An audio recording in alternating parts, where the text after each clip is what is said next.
ক্রিকেটে ভারতের একাধিপত্য, সীমান্ত বিরোধ, জলবন্টন সমস্যা, রোহিঙ্গা শরণার্থী সংকট, বাণিজ্য বৈষম্য, মাদক ও মানব পাচার, সন্ত্রাসবাদ নাকি অন্য কোনো বৃহত্তর কারণে ভারত বাংলাদেশের মধ্যে টানাপোড়েনের সৃষ্টি হয়েছে।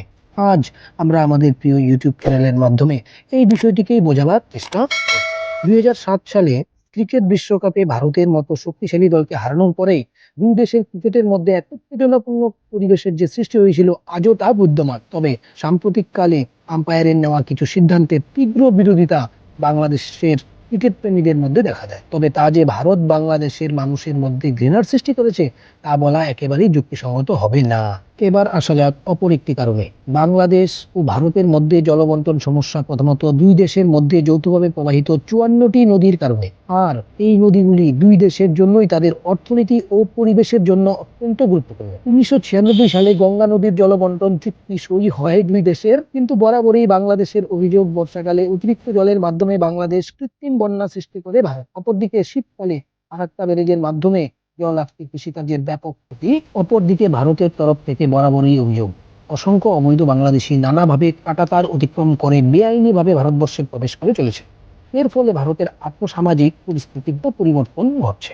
গত ৫০ বছরের বিভিন্ন ঘটনার মাধ্যমে ভারত ও বাংলাদেশের মধ্যে সম্পর্কের উত্তেজনার সৃষ্টি হয়েছে ঠিকই, কিন্তু বর্তমানে যে পরিস্থিতির সৃষ্টি হয়েছে তা আগে কখনো ঘটেনি। তাই বিভিন্ন ভূরাজনৈতিক বিশেষজ্ঞরা এই ঘটনার জন্য, অর্থাৎ এই ঘটনার পিছনে বৃহত্তর ষড়যন্ত্র রয়েছে বলে মনে করে থাকেন। ২০২৪ সালের ৫ই আগস্ট ছাত্র জনতার তীব্র আন্দোলনের ফলে বাংলাদেশের তৎকালীন প্রধানমন্ত্রী শেখ হাসিনা দেশ ত্যাগ করে ভারতে আশ্রয় নিতে বাধ্য হন। এই কোটা সংস্কার আন্দোলন কিভাবে সরকার পতনের কারণ হয়ে দাঁড়ায়, এই বিষয়টি বিশ্লেষণ করতে গিয়ে অনেক ভূ রাজনীতিবিদ বাংলাদেশে আমেরিকা যুক্তরাষ্ট্র, চীন, ভারতবর্ষ, পাকিস্তান এবং মায়ানমারের স্বার্থ জড়িয়ে থাকার কথা উল্লেখ করেছেন। প্রথমে আসা যাক আমেরিকার কথায়।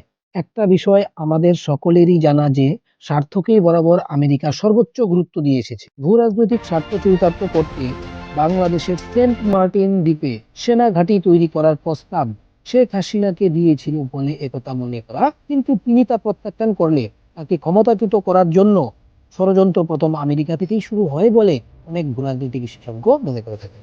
যার ফলস্বরূপ প্রথমেই সাধারণ বাংলাদেশি জনগণের মধ্যে ভারতপন্থী শেখ হাসিনাকে বাংলাদেশের শত্রু বলে লাগাতার বিচার চালানো হয়। শেখ হাসিনার ১৫ বছরের শাসনকালে মানুষ অনেক ক্ষেত্রেই নানাভাবে অত্যাচারিত হওয়ার ফলে এই বিদেশি দেশের পাতা ফাঁদের দ্বারা। অপরদিকে আমেরিকা তাদের প্রতিবেশী দেশে আধিপত্য বিস্তার করবে সেটা বসে বসে দেখার দেশ চীন নয়। তাই স্বাভাবিকভাবে তারাও তাদের প্রতিপত্তি বিস্তারের উদ্দেশ্যে বাংলাদেশের চীনপন্থী বিভিন্ন দলকে দিয়ে ভারত ও আমেরিকার বিরুদ্ধে লাগাতার বিদ্বেষ বাড়িয়ে চলেছে। এবার আসা যাক বাংলাদেশের অপর প্রতিবেশী মায়ানমারের কথায়।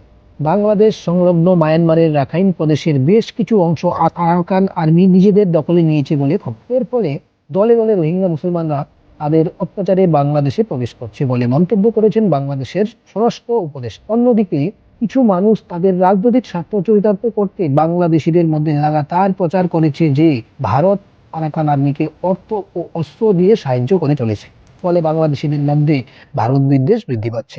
তাছাড়া বর্তমানে বাংলাদেশের কিছু উপদেষ্টারা উদ্দেশ্য প্রণোদিতভাবে মানুষের মনে ভারত বিদ্বেষ বাড়িয়ে চলেছে। বাংলাদেশে ভারত বিদ্বেষ এই মুহূর্তে চরম পর্যায়ে পৌঁছেছে। ভারত সরকার বাংলাদেশে ঘটমান সাম্প্রতিক সকল ঘটনার উপর সতর্ক দৃষ্টি রেখেছে বলে জানিয়েছেন রণধীর জয়সওয়াল। তিনি আরো জানান যে ভারত সরকার বাংলাদেশের সাথে শান্তিপূর্ণভাবে সকল সমস্যার সমাধানের জন্য প্রচেষ্টা চালাবে।